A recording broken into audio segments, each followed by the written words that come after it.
Tapos balatan. I-slice natin, guys.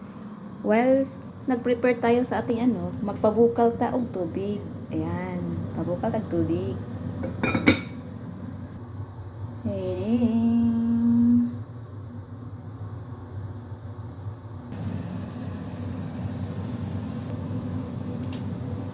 Lagay natin ang ating kapayas at saka ambot sana sa ngalan.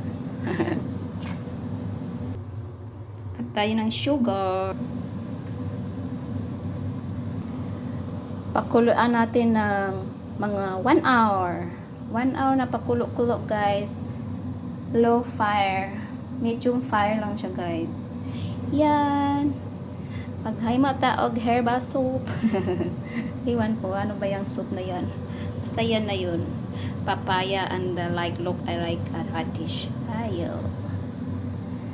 Soup na siya, guys.